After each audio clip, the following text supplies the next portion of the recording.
Part two. Sorry about the interruption there, folks. I'm going to have to go and do this in post editing. I heard my cats meowing very strangely, and I don't know why. They interrupted. I was like, oh no, there's something wrong. Anyway, what was I saying? So I was talking about the environment and about how corporations basically are gatekeeping a lot of the messages and a lot of the stuff that we're seeing about the environmental movement. And I was starting to bring up about an author that I've been a big fan of for many, many years. His name is Derek Jensen.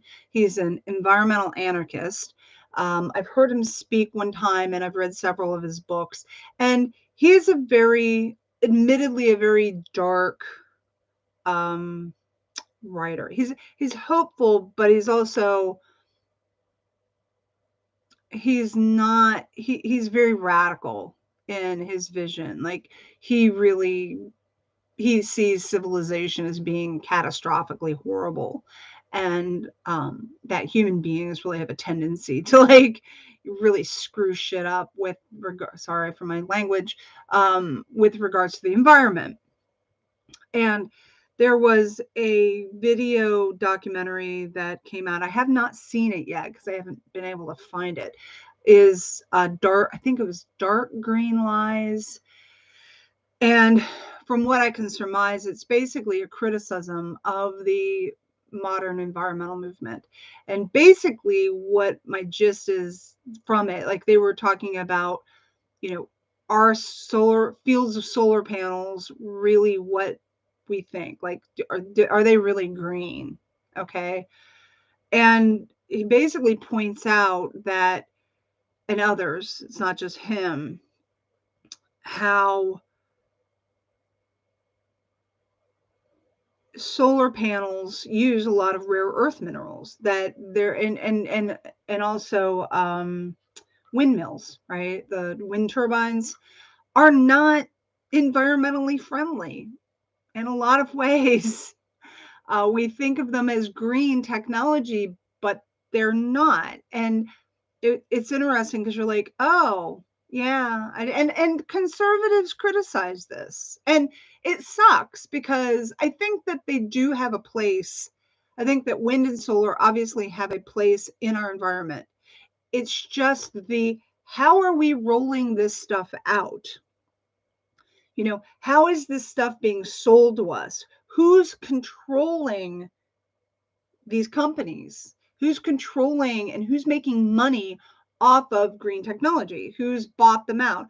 You have a lot of independent people that developed it, but then you've got BP investing a lot. Like that becomes really a big red flag for me. Like who's suddenly now controlling green energy? It's nothing's changing, people. It's just now you've got corporations that were invested in fossil fuels. Now they're invested in green energy, which is not necessarily green. I mean, solar energy is, I think, really good in a lot of ways. But like I said, there's a lot of rare earth minerals, questions with regards to how we are reclaiming, out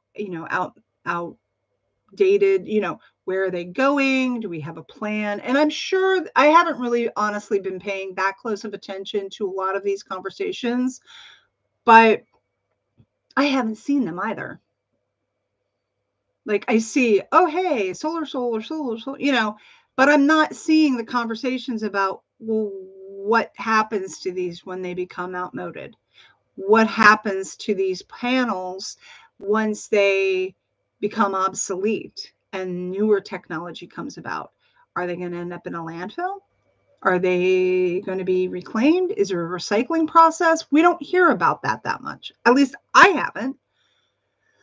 I'm sure I'd have to dig, but at the same time, it's not. It's like people are not expected to really change their lifestyle and behavior.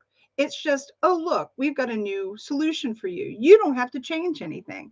I remember many decades ago looking into solar, and there was an experiment with some guy who wanted to put he wanted to be able to run his very energy heavy lifestyle in his 3,000 square foot home with all of his entertainment computers, blah, blah, blah, blah, blah, on solar.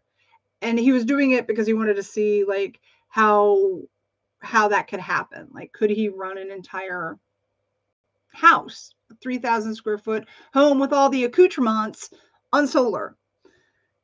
That's beside the point, people. I mean, that it was like, okay, well, is solar really good? And you've heard for years that solar isn't going to get us there. Solar is not, we don't have that. We don't have it, because you hear that on the conservatives. Well, now solar, everything's being sold. So it's like, be aware of how the media is selling these narratives and this propaganda, because they're doing it for their masters, which are the corporate elite. BP, corporations, people that control all that. And they're selling, they're writing the script, they're selling it to you and painting it in green and saying, "Ooh, look, this is, it's a product to them." They don't really care. They're just like, am I making money? Am I still in control? That's all they care about. They don't care if anything really changes. And then them with the Jeff Bezos and the Elon Musks are, again, they're controlling all this stuff. And what are they doing? They're building spaceships to take them off planet. I mean, you think that we're all changing and we're going into this kumbaya mode. I understand that. I was there too. I was very naive. I used to work for Greenpeace. Okay. I used to canvass for Greenpeace, and Greenpeace has gotten hijacked. There's a Robert F. Kennedy Jr. talks about a concept called, I can't remember what it's called. But basically it's hijacking of, well-meaning companies. So Greenpeace, I think, has been hijacked by corporate people, right? I know what it's called. It's called regulatory capture. In the United States, we have the EPA, which is the Environmental Protection Agency. Okay, came about in the early 70s by Nixon, of all people, and it did a lot of really good things. Now, if you look at the EPA, it has become a worthless agency of the government because it has been regulatory captured by industry. You've got presidents that install industry leaders in the oil and gas industry, oil and coal industry. They're the ones who are running the EPA. I mean, that right there is demonstrating how they've managed to rig the game again to control the narrative about what you see and think and hear and feel about the environment. And if it benefits them to paint something green and say, "Ooh, this is all organic, crunchy granola, green environmental stuff," knowing that the vast majority of people are going, "Oh, it's green. Look, it's painted green. I'm going to buy it because it says that it's environmentally friendly on it." And they buy it, their brain, they don't go and say, "Wow, is this really true?" Like, they're not questioning that, you know? And I get criticism for this, like, "Well, at least it's something." And it's like, but again, they're doing it again to you. Like, you realize that you've just gotten completely, you just, they control it. They're just doing a bait and switch, folks. That's all they're doing. Nothing really fundamentally is changing. And I know the conservatives are like kind of getting on that, like, "Oh, see, they're doing this and this isn't really," I mean, I hear that from conservatives talking about solar. They're now talking about, they're awake enough about saying, "Oh, but see, everybody's got a way to game the system and to get their message out and to try and state that, oh, look, solar bad." Like, it was like, "Oh, solar, that's such a pie in the sky kind of stupid thing," right? Because they think it's all a bunch of hippie, tree hugging people. Now they're saying, "Oh, well, see, environmental," and see, this is what weakens and poisons the well of the argument that is sincerely saying, "Hey, look, we do need to address this issue." They'll jump on that and say, "See, there's a flaw in your thing, and solar is not environmentally friendly, or look at these wind turbines and you can't recycle them and they're breaking and they're just filling up a landfill, and how much money, and they're legitimate arguments. They're legitimate questions that we should be having. And now the left is going, oh, well, the right is criticizing them, therefore we've got to take the opposite thing and defend this stuff even more. We're being manipulated, people. I mean, this has always been a dialectic. This has always been a left-right kind of like, you're on this side or this side. This has happened, to bring it up about COVID, this has happened again with the whole, like, if a conservative's saying something, the left is saying, oh, a conservative said it, or the Republicans said it, therefore we must take the other argument. We must take the other side. Not having any nuance and going, oh, wait, is this true? Like, because that's how it's so divisive. It's so, this side says this side has to say the opposite, and we're being manipulated, and we don't just turn off the news and be a little bit more thing. And it's bashes you every single day.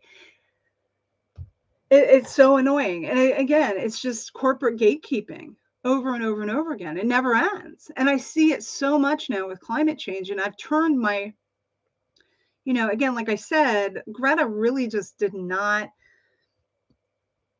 make me more interested. I was really kind of pissed off because I really felt manipulated.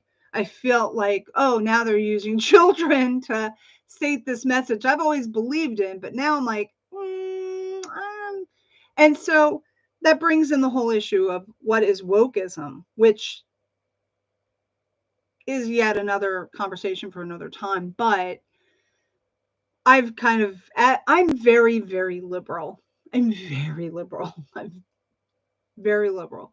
I'm not a Democrat, but I'm very liberal. But I'm also an anarchist in a lot of ways. I kind of lean heavily into anarchism. And I don't really like movements that are highly manipulated and are trying to, because I have a communications degree, and so I do have a level of research and understanding about propaganda and mind control and how people are manipulated and messages are manipulated and how they're constructed, and how, if you understand marketing 101, you would understand a lot of this stuff. And people go, oh, well, I know that, advertising. I'm like, yeah, but you don't know how insidious it is, how deep it goes. It goes very deep. I mean, it's very subtle. And I'm like picking up, and it just makes me reject anything anymore. I'm like, whoa, I mean, I really do not like the media anymore. I can't stand them.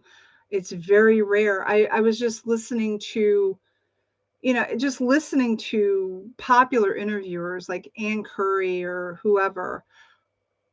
The questions they make just make me cringe, because they demonstrate such a lack of understanding and a lack of awareness, and they're so trained to question things. Like, I understand there's a questioning aspect in an interview where you're trying to play the devil's advocate and pose these questions for the interviewee to be able to extrapolate their argument or their statements a little bit better. I hate that. I hate that. I hate that devil's advocate kind of questioning stuff, like, say, oh, but a lot of people would say this and this, and so you're saying this. And it's very tone deaf, and it really puts the interviewer in kind of a position of sounding really dumb, and like, you didn't do your research.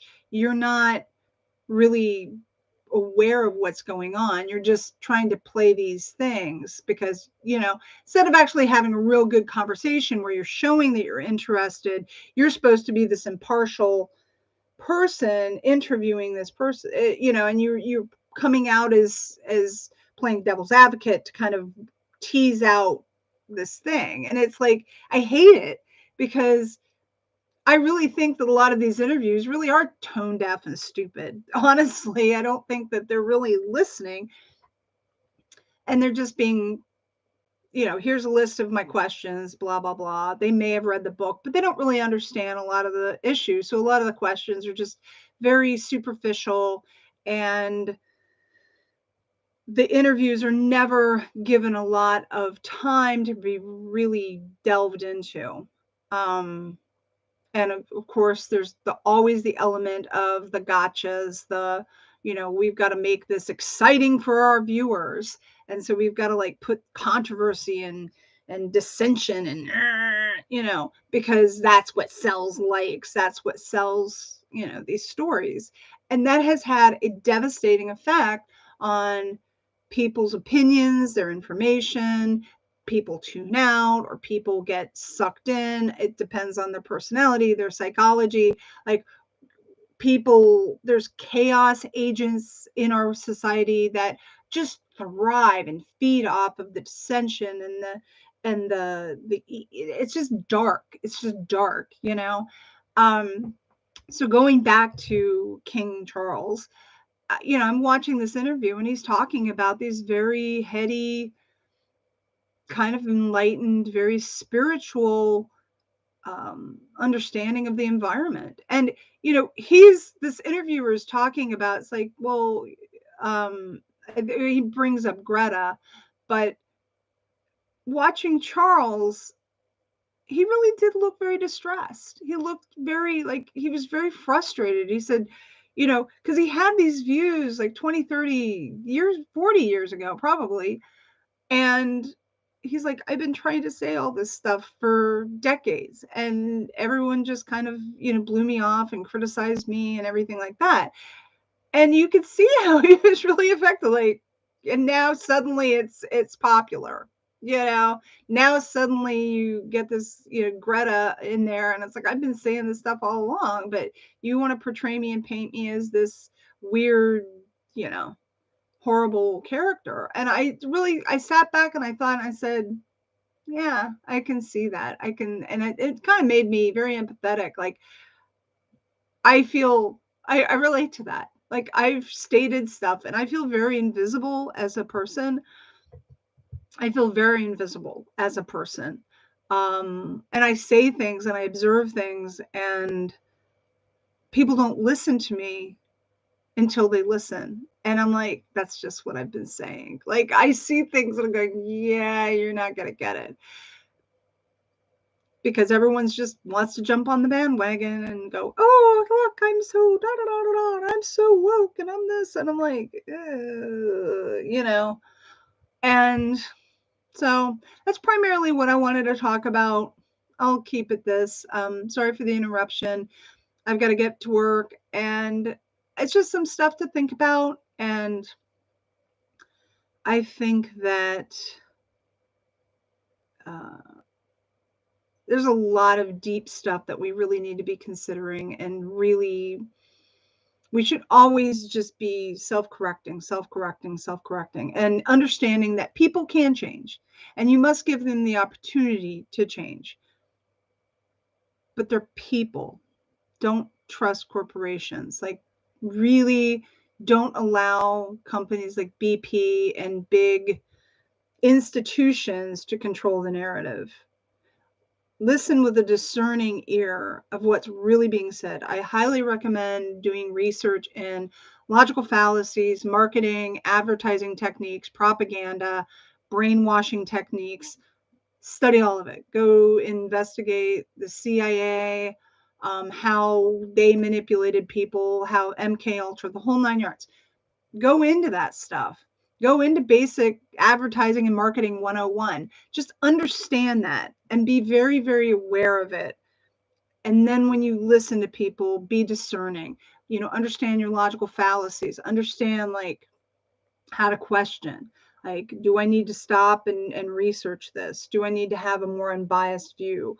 Those kinds of things. Because I think as we go forward with a lot of the major shifts and change in our society, we're very vulnerable. We're broken down. We're weak. And that is by design. Like, we have the whole Trump era was a plot, to put it bluntly, to basically weaken and divide us and to just tear us down.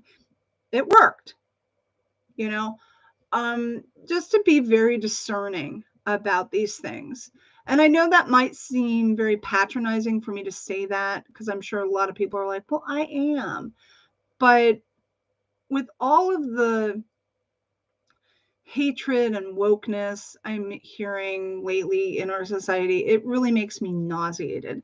And I've always been, I mean, maybe we'll do a video about the royal family and monarchy and stuff, but just some of the crap that I'm seeing about, and from people who hate the monarchy, that are just, I'm like, oh, come on, people. I don't even like the monarchy, and I haven't really been a big fan of Charles, but this is getting ridiculous. And the more and more I study, the more and more I like wipe away the cobwebs of the BS that has been painted, and all of the gotcha and all of the Daily Mail sensationalistic gotcha, let's exploit this kind of crap, you know.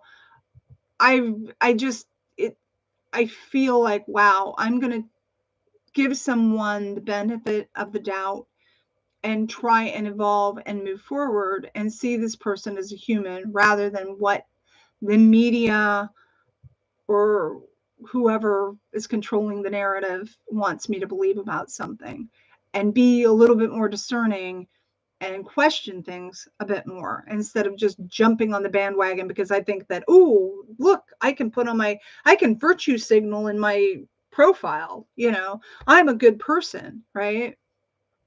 I mean, and I will say that to be said right now, because I have a suicide, this month is the suicide awareness month, and I have a profile that states that. But there are other things that are like more, you know, that's again, that's another issue that I will talk about. But yeah, a lot of people I think like to virtue signal and go, I'm so good and da da da da da. And look, I'm hating on that person, or I'm like trying to be more diverse, and oh look, I'm a greenie and everything. And it's like, it just, I can pick it up because I'm a very empathic person, and I'm like, there's something that doesn't smell right about this, like ick, you know? So anyway, y'all have a good weekend, and thanks for listening. And remember to subscribe. Thanks. Bye. And I'm going to turn this off. Yeah. Okay.